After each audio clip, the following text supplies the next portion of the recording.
சகஸ்ரநாமத்தில் 370வது நாமாவளி சஹஹா அப்படின்ற நாமாவளி.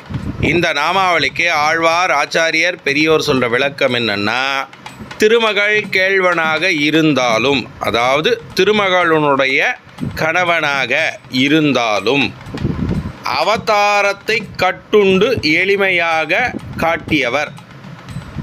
மகாலட்சுமியினுடைய கணவனாக இருந்தாலும் அவதாரத்தின் போது எந்தவித செல்வ செருக்கும் இல்லாமல் எளிமையாக பக்தனை அடையும் வகையில் பக்தனுக்கு சகாயமாக அவதாரத்தை முன்னிட்டு எந்தெந்த செயல்கள் செய்ய முடியுமோ அந்த வரமுறைக்குள் இருந்து அவதாரத்தை பூர்த்தி செய்தவர்.